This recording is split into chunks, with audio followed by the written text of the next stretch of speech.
You're watching Inside Automotive with Jim Fitzpatrick. Good morning, everyone. Thank you for joining me here at CBT News for another edition of Inside Automotive. Consumers are out to find the very best deal, as we know, and their first stop is usually online. But for many dealers, a frustration has been the rising costs and lack of transparency on third-party listing platforms. Here to walk us through his concerns, as outlined in a recent LinkedIn post, is Andy Wright, who's the managing partner of Vinart Dealerships. Andy, thank you so much for joining me on the show once again. Thanks, Jim. Good to be with you. Yes, you had a very passion-filled post on LinkedIn, I think it was, and talking about this very issue with companies that are coming in saying, hey, we're going to be charging more for these listings. And so I'm going to let you pick it up right there. What seems to be bothering you?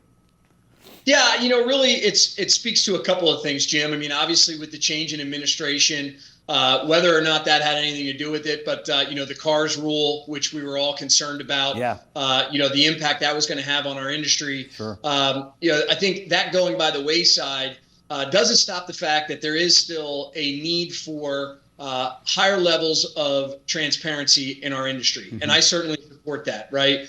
I certainly don't think it's the right thing to do to engage in deceptive pricing and things like that. And of course, the most common occurrence that we run into is, the price is X as advertised online. Right. But if you're not financing, the price goes up by $1,500. If you don't have a trade in, then the price goes up by another $1,500. And, so what's happening is that dealers are engaging in these tactics in an effort to game these third-party endemic classified listing websites. Because when they got into the business, Jim, of rating deals, like so many of them do, good deal, great deal, fair deal, all that type of stuff, they basically put themselves in the position to be the arbiters of what constitutes a good deal. That's right. And despite what they all say, the primary reason for being labeled a good or great deal is your price. Yeah. If you have a low price. So they're not only turning a blind eye to this behavior that is deceptive, they're actually promoting it by putting good and great deal labels on these cars that are listed on their websites. So all I've said is, look, they are the largest third-party platforms out there that consumers gravitate towards when they're shopping for a vehicle. It's an easy way for them to shop across multiple dealers' inventories. We all know the value proposition that these players bring to the marketplace. Right. All I'm suggesting is this. They need to take responsibility to police their platforms to ensure that the experience that the consumer has is one that is rooted in transparency and efficiency, right? And I just take issue with the fact that when they're challenged on this, they all stand back and say, well, we have a policy. If it's brought to our attention, then we enforce it. Right. I don't think that's going far enough, Jim.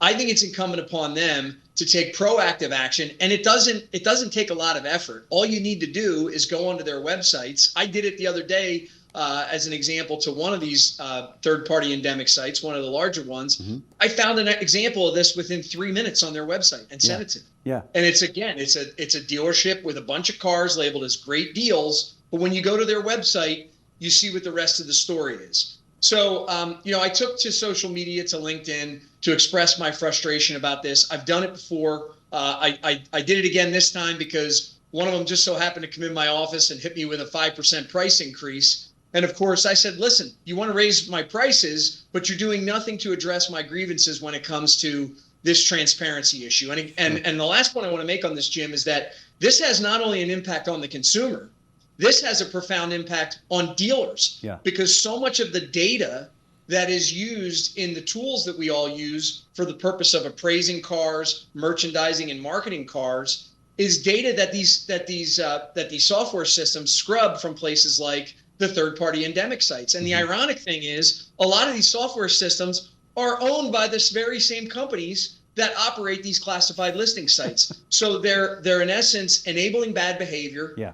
And they're then taking that information and selling it to us, and we're using it to appraise cars and put prices on cars, market cars. It's just silly. It needs to end. It's time to resolve this issue once and for all. And I'm just challenging these players to step up, take responsibility, and take action. So do you think it would, obviously it would have to be all of the third-party providers out there, because one says, well, I'm going to do it, but the other guys are not doing it. So in order for me to remain competitive in this space, I kind of have to go along with what the industry is you know what I mean? The third-party industry is doing.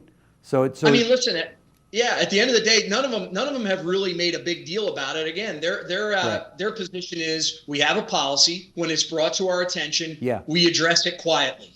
And listen, that's fine. But they have to make a decision as to, and again, they have to make a business decision, because the dealers that are engaged in the deceptive practices here are paying a monthly fee to be on these platforms. So if these companies decide to take unilateral action to deplatform these companies, they run the risk of losing revenue. Many of them are publicly traded, and we all know what the ramifications of that are. Right. So all I'm suggesting is, if they're not willing to deplatform these dealers, which I'm not necessarily saying is the right approach, but I do think that there has to be some sort of maybe a community notes structure that Elon has popularized here with X, where users on the platform are able to assign or affix a community note that says, hey, listen, this dealer has a different price on their website, buyer beware. I don't know what the answer is, Jim. All I know is this.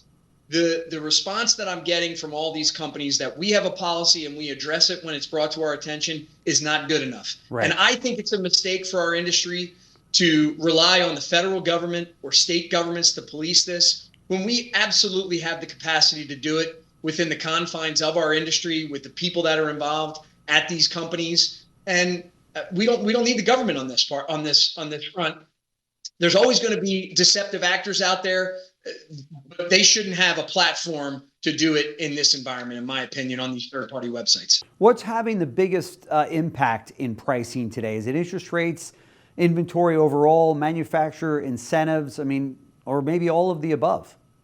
Yeah, I think it's really all of the above, Jim. I think, certainly interest rates, you look at the impact of interest rates, even on leasing, which I believe leasing is I think leasing is a solution to this problem, but we just need to get more of the public educated about leasing and the benefits of leasing. But even when you look at the money factor on leases right now, which of course is the effective interest rate on a lease, it's more than double what it was 3 years ago. So, that's a tough hurdle to overcome. Yeah. And when you take the growth in MSRP, the inflation in MSRPs that has occurred here over the last 3 years, we've reached an inflection point, I think, unfortunately. So something has to be done here. Again, either production's going to have to get cut, or they're going to have to address something in the form of either out and out price cutting or higher incentives. Something's got to happen. Hey, switching gears one more time on you here, the Hyundai Amazon situation. You were right there in the middle of all of that and working with Amazon very closely to help dealers on the Hyundai side. Where does that stand today, and what's your take on it with a number of stores that are on the program?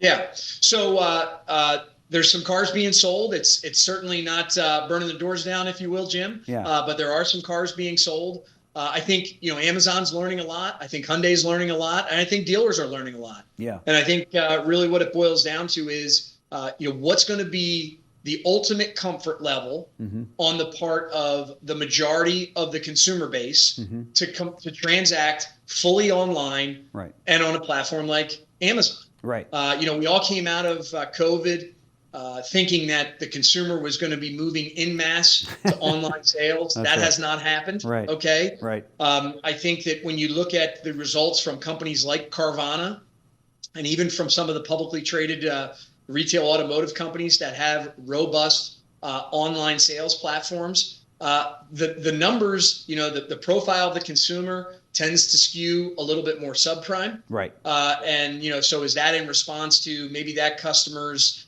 concern about going into a dealership and being embarrassed or something like that? I don't know the answer to that question. All I know is what I read in the reports. And what I read in the reports is that the profile of the customer skews more subprime, F&I is virtually non-existent.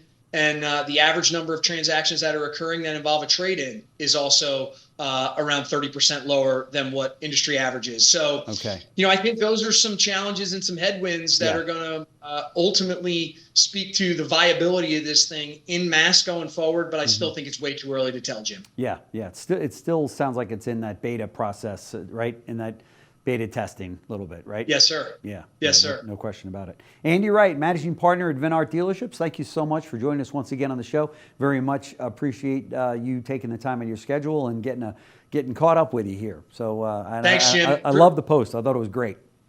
Thank you, Jim. And as always, thank you for everything you do at CBT News. You and your staff, you guys do a great job. So thank you very much. Great. Thanks for those kind words.